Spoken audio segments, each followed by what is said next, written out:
All right, just set that up. Okay, cool. So Translucid is a comic book that just came out from Boom Studios, co-written by you guys. I have the C2E2 variant here. Very nice. So what is Translucid? Like, for people who may not be familiar with the series, if you could give us an overview of what Translucid is. Definitely. Translucid is our first venture into the superhero medium for Claudio and I. The story basically is a hero and a villain. A hero called the Navigator, and the horse is our villain. And over the course of their relationship, they've become very codependent on one another. And the villain has sort of pushed the hero to be a better hero. Not using his villainous acts to take him down per se, but to make him better. And he's realized that it's become too codependent, and the hero is sort of failing. So he decides to sever their relationship. Only to do so, he has to go back through the hero's childhood and force the hero to face the demons that have forced him into becoming a hero. Okay.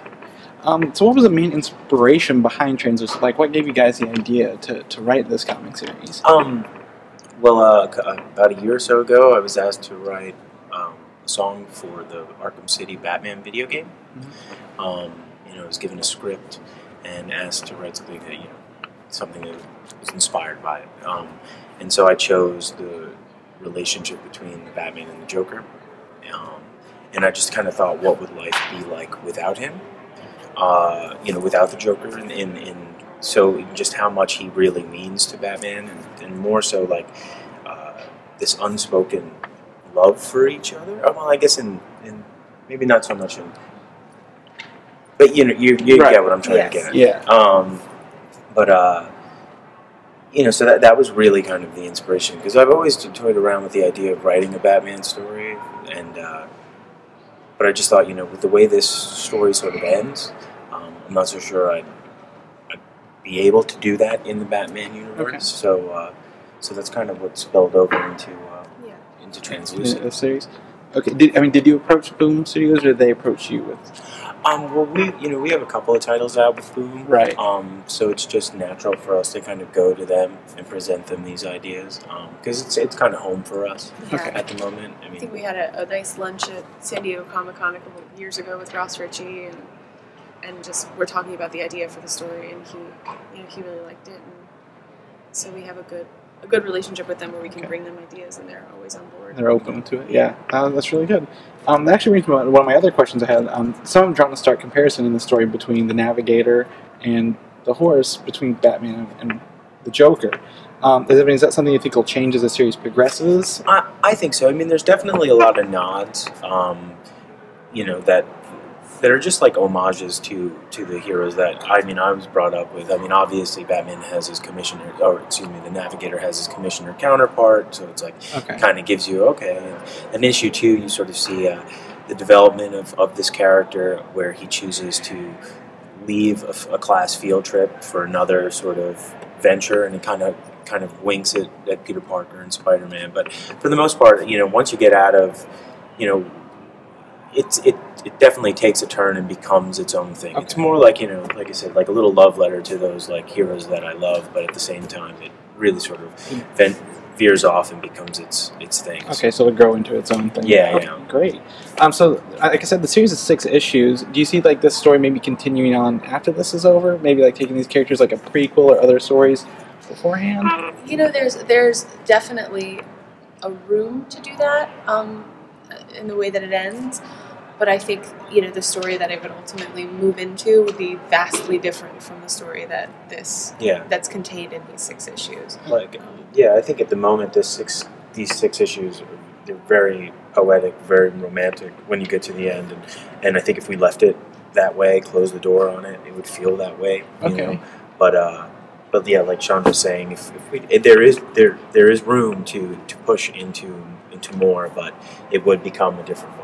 Okay. Yeah, I didn't know, because I know it seemed like there's a lot of history between the Navigator and the horse. Yeah. And I didn't know if that would be covered in the 6 issues, or if maybe if there was a chance to go back and see their earlier days whenever they were formative years. It can always be expanded upon, certainly. With the 6er, it's kind of like, how much of that do you really get to see? Mm-hmm. But I think in some ways you'll find that the story is only half about that. Okay.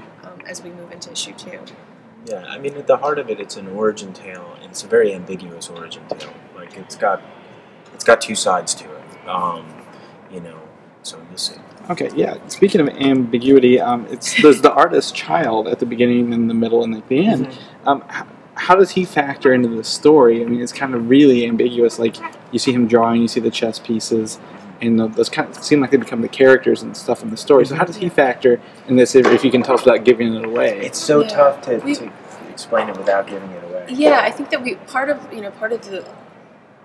the appeal of this series for us was that we wanted every issue to feel like when someone read it, they felt it was going in a different direction.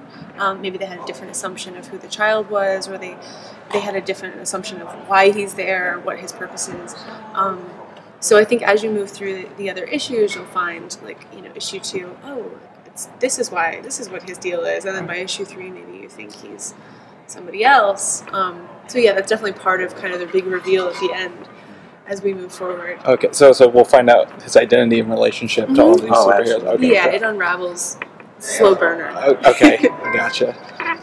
So the question is, how does writing and process work with both of you writing duties? I mean, most comics are written by one person who has the total vision, but I know you guys are working together like you had before.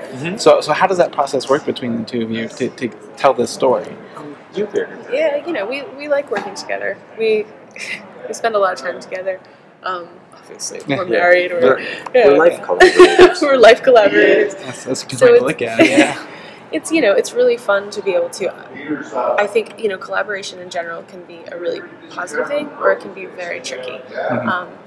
Certainly, when you're working with somebody that you don't really know, there are bonuses to that because you've got 2 completely fresh perspectives coming into play. But it's really hard sometimes to communicate honestly.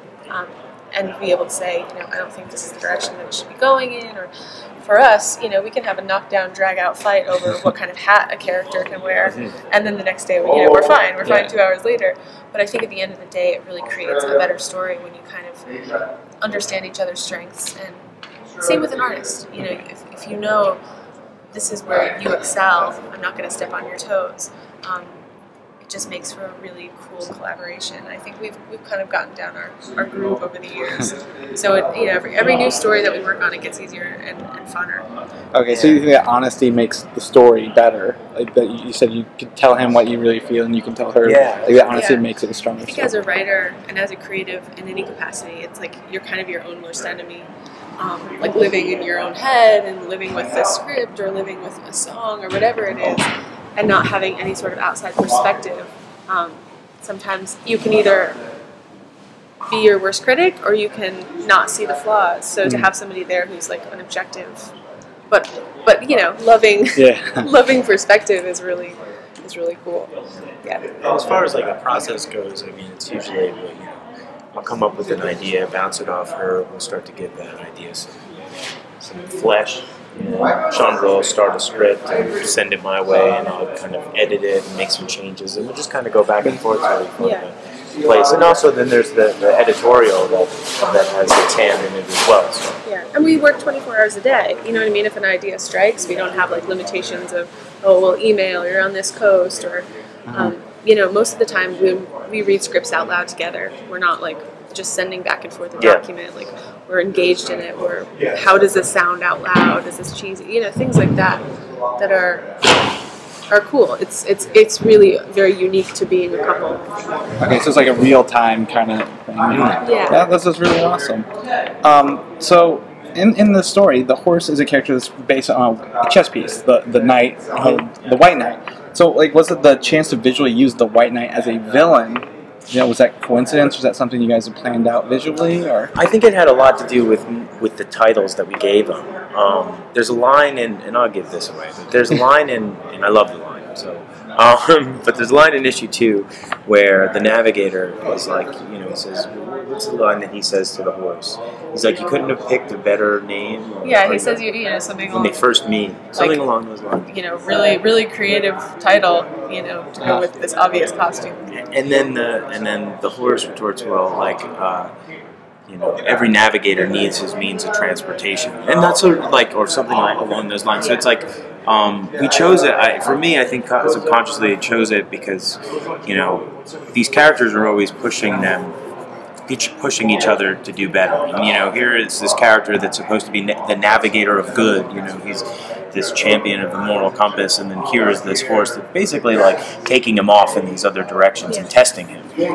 So I think that was like more so the choice, and obviously the chess piece because of the game and the strategy behind some of the crimes that he actually commits. They question the navigator's moral compass. Yeah. So it's a question of, you know, who's guiding who, I guess. Always with these two. Gotcha. So, other than the print version, I also have the version of ComicSology. I sure you're familiar with that. The version seems to be catered to the digital medium as, like, the panels progress. You see on each page. My example is the skyscraper reveal. It goes through each one before the full reveal. Yeah. Now, was this comic, when you created it, was it specifically for the digital medium or the print medium, and that just happened to work digitally, or like what was your goal with? I think it just happened to work. I mean, usually we don't. I mean, we write for print. I think we don't usually see the layouts of the digital. No, okay. They always do a really good job. That's like kind of their, you know, in-house stuff happening. They always, you know, with all of our titles, they've done like a really good job taking it from print to like, you know, if you want to own the print version, but you also get something different, and maybe a perspective that you didn't get in print, you get from this like progression on the digital end of things. I gotta check it out. I bought it on ComicSology. I haven't had a chance to check out the sequence. I mean, just kind of slipped my mind. When's the next issue out? I guess is my next question. When's issue 2 scheduled to release? 3rd week of May. Okay. The next issue will be out. It's a monthly, so it'll come out, you know, every month. Wrapping up sometime near September, I think. Yeah. Okay. Yeah, and that's really... Actually, one more question that came up while I was thinking of this. About the artist and child in this. You use a narrator sort of, you know, in the Amory Wars and other series you've done. So is that like a theme that you like to use a lot? I mean, we do use a narrator a lot. I mean, I don't think we used one in Kill Audio, but the thing that I like about the narrator is it brings this romantic, like, / poetic kind of insight to the book. You know, one of the things that I really like is identity, and I find that I write in both story and in music is identity, and you know, and just the conflicts of self, and you really get for me it's like you get that with an internal monologue, you know, something like a narration. You know, and so yeah, I find it is a theme that we often use. But I think it's to really emphasize that. Okay. For me, the books I like to read are all, there's some sort of caption or narration happening, like the saga things that are like things that I'm currently reading. And I think that's because I wasn't really into comics growing up. I was reading prose, so having that kind of grounds the story in some ways. You know, you're not just jumping from conversation to conversation. It feels like, oh, this person's telling me what I need to know and where I should be going. It's and kind how of guiding you along. Okay. Yeah. Okay, great. Yeah, that's it. So thank you so much for your time, guys. You got it. Thanks for having us. Thank you. Yeah.